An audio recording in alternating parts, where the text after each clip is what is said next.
beginning of lesson 7.05, New Industries Emerge. And this lesson is going to be about the mighty railroad. It's very interesting to learn about this. You may not think of trains having a big impact in American history, but once you start to learn about it, it's amazing the impact the mighty railroad had upon our country's development. So let's read about that today in this lesson. Railroads were the way of the future in the years after the Civil War. Tens of thousands of people settled west of the Mississippi as the railroads connected once remote areas to the rest of the nation and hauled produce and livestock to growing cities. The enormous cost of building and running a railroad led entrepreneurs to develop new ways of raising money and managing businesses. The need for fuel and building materials spurred the growth of whole new industries. Goals for this lesson: describe the beginning of steel and oil industries in the United States, explain the rise of the railroad industry, and identify terms associated with modern businesses. Don't forget to go to lesson resources, get your lesson answer key and or reading guide so you can be working on that and filling it out as we go through the reading. Starting on right here, New Industries, New Ideas, and New Fortunes. On Sunday, November 18th, 1883, time changed. Almost everywhere in the United States, people had to reset their watches and clocks, some by a few seconds, some by as much as a half an hour. Before this day, people defined noon as the time when the sun was directly overhead.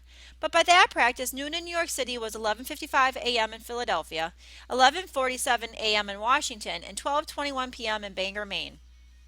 This informal way of measuring time might have been good enough for a mostly rural land, but it caused problems for an increasingly modern and industrialized nation. For example, railroad operators found it hard to figure out when trains were due or what time they should depart. To solve the problem, the editor of a railroad guide proposed the establishment of 4 clearly defined time zones: Eastern, Central, Mountain, and Pacific. The railroad companies went ahead with the plan. So time zones, one significant event we can define back to the railroad. Many towns and cities protested, but within a few years the practical need to know when trains would arrive and depart compelled almost every town and city to adopt the new system. In the latter decades of the 19th century, the United States underwent many changes, prompted not only by railroads, but also by the beginnings of mass production and electrification, and new developments in industry and business. American industrial development had its beginnings in the early 1800s in the factory town of Lowell, Massachusetts, but the pace of development was accelerated by the Civil War, a contest fueled by industry. Businesses grew up to manufacture not only weapons and ammunition, but also clothing, canned foods, and other necessities for the troops. In the years after the Civil War, what had been a mostly rural farming nation was growing into something new, different, and modern. Railroads is big business. That the railroad industry could compel a nation to adjust its clocks gives some indication of its clout in the post-Civil War America. After the war, there was a boom in construction of new railroad lines, made possible in part by a burst of invention. Rails of solid steel replaced flimsy ones made of wood capped by iron. High-pressure engines made the most of steam power for climbing steep hills. The front wheels of locomotives were mounted on new swiveling supports that allowed trains to take sharp turns. In 1869, George Westinghouse, only 22 years old, made railroading much safer by inventing the air brake, which used a locomotive steam to stop the wheels on every car of a train. Around the same time, Elijah McCoy invented an automatic lubricator that allowed trains to run faster and stop less often. Eli Janney devised a way to connect and disconnect train cars easily and safely, saving much time and expense. And George Pullman developed sleeping and dining cars so comfortable they became known as hotels on wheels. Financing a railroad expansion. States encouraged railroad building by granting public land to private railroad companies so they could lay additional track. Everywhere it wanted to go, a railroad company had to acquire a right-of-way, prepare roadbeds, lay hundreds of miles of rail, buy locomotives and cars, build stations, and pay as many employees. To help finance these efforts, government allowed businessmen to form corporations that could issue stocks and bonds to raise the vast amounts of money required to undertake this expansion. Instead of relying on just a handful of wealthy investors, the railroads could raise cash from thousands of individuals, each buying some shares of stock. Some, some states also invested public funds in railroad securities. By 1870, there were 53,000 miles of track and hundreds of different railroad companies. By 1880, there were 93,000 miles. Major lines included the Great Northern, which ran across the Northwest from St. Paul, Minnesota to Seattle, Washington, and the Atchison, Topeka, and Santa Fe, which covered most of the Southwest. Standardizing and consolidating. But actually, before we do that, let's read this blue box, stocks and bonds. A corporation is a business that is legally independent from its owners. It can own property, hire employees, and borrow and lend money, but its owners are not personally responsible for its debts. A corporation can issue shares of stock, which represents small pieces of ownership in a company. The shareholders, those who buy stock, are investing money in the company, and the company can use that money to expand its business or launch new products. If the company does well, the stocks increase in value, and shareholders can sell their stocks and make profit, or shareholders might receive dividends, which are cash payments from the company's profits. Companies can also raise money by issuing bonds, which represent a small loan to the company. After a specific length of time, the bonds reach the maturity date, the date on which the issuing company has to pay buyers the value of the bond plus interest, a fee paid for borrowing money. Stocks and bonds are both called securities, but stockholders are partial owners of a company, while buyers of bonds are loaning money to a company. Little financial lesson there too. Little economics. Standardizing and consolidating. At first, the railroad expanded. The system was hampered by inefficiencies. Companies built competing lines, sometimes alongside one another. They used different widths of track, which meant that trains could not move between different lines. As late as the end of the Civil War, no line entering Philadelphia could connect with any other. That changed in the 1880s, when the railroads gradually settled on a standard gauge with a width of 4 feet 8.5 inches between tracks. The businesses that ran the railroads generally consolidated. They combined smaller companies into larger ones. Bigger railroad companies bought smaller ones or drove them out of business. In 1870, there were several hundred railroad companies, large and small. By 1900, 7 big companies controlled almost all the track and trains in the country. So from several hundred to 7.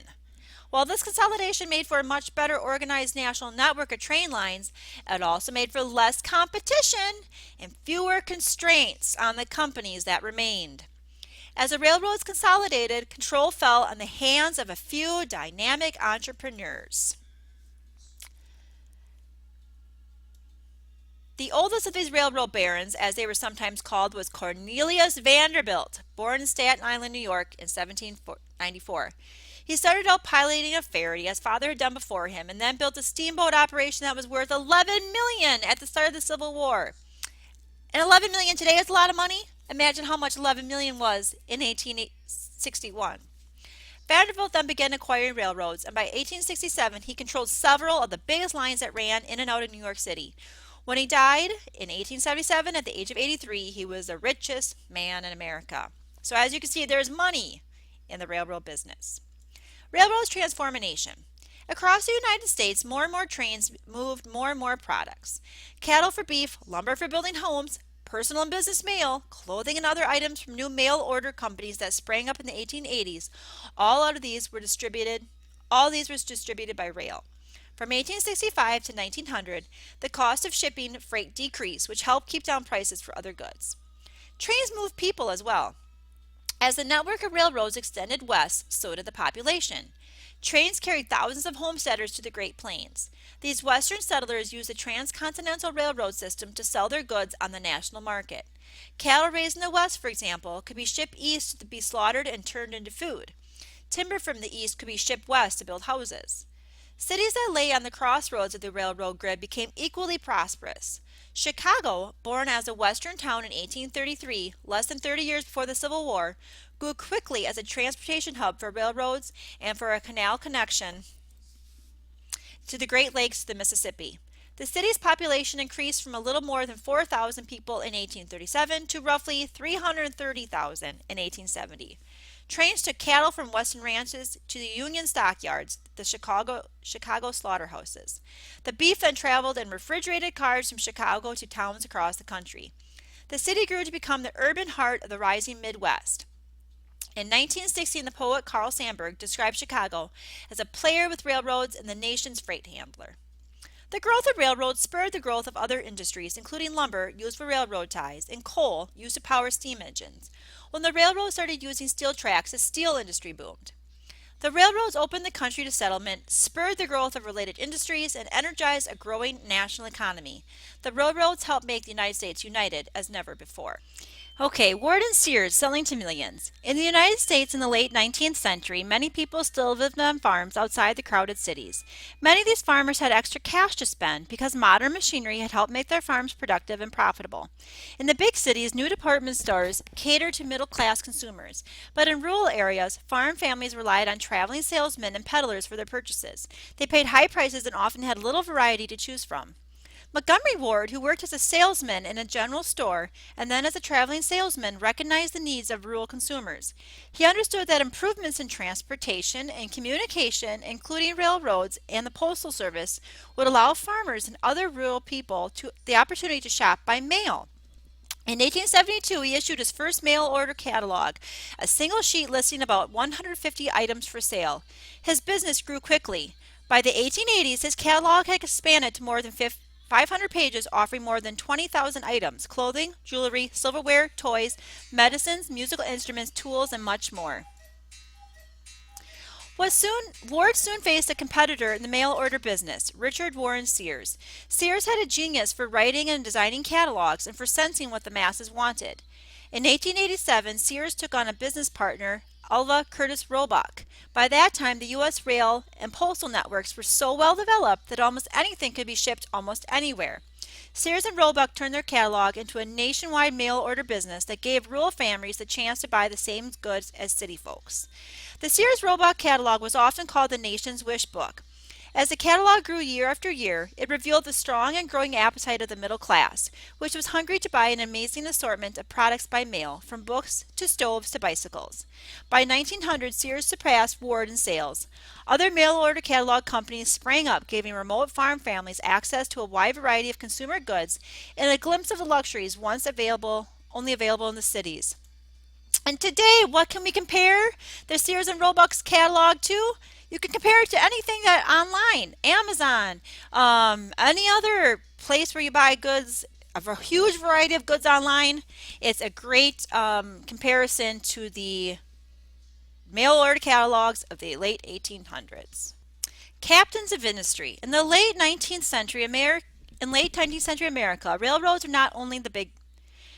not the only big business. In the period of economic growth and industrial development spurred by the Civil War, large national corporations began to dominate steel, oil, and other industries. Some of these corporations were founded and run by a new kind of economic titan. These men, sometimes called captains of industry, presided over the development of modern American business. They accumulated great wealth in the process, but often by controversial means.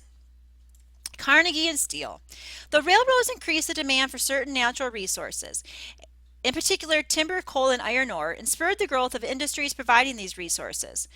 New technology allowed iron to be made efficiently and affordably into steel, an unusually strong metal in great demand for making railroad tracks and engines. Andrew Carnegie, an immigrant from Scotland, saw the future of steel and helped create a new industry. In 1848, when he was 12, Carnegie came to the United States from Scotland with his out-of-work father. The immigrant boy went to work in a textile factory. He received little formal education after his early childhood, but he labored tirelessly to educate himself and get ahead. He taught himself to operate a telegraph and got a job with the Pennsylvania Railroad. He quickly moved up in the ranks and was soon on his way to riches. Carnegie decided to take advantage of new technologies and build a steel-making factory. His factory opened in 1875 in Braddock, Pennsylvania, near Pittsburgh. By 1900, he owned not just steel mills, but the great iron ore fields in northern Minnesota, the steamboats that transported the ore across the Great Lakes, and the rail lines that took it from there to his enormous mills in Pittsburgh, and the coal mines and coke ovens that fueled the process. By acquiring the companies that provided the supplies, equipment, and services needed to make and deliver the product, Carnegie was practicing a business technique called vertical integration. Vertical, remember, goes up and down. Also used by some of the major railroad companies. By controlling all the steps in the steelmaking process, Carnegie can minimize risk and maximize profit. His efforts help him dominate the American steel industry. In 1881, Carnegie joined forces with another powerful businessman, Henry Clay Frick. He made Frick chairman of the board of his company in 1889. Frick controlled many of the coal fields of Pennsylvania. Like iron, coal was a key resource in steelmaking used to power the furnaces. By 1871, when he was just 21, Frick had begun buying coal land and building ovens to heat the coal into coke for making steel. He knew how to attract investors and keep expanding his business, and by the time he was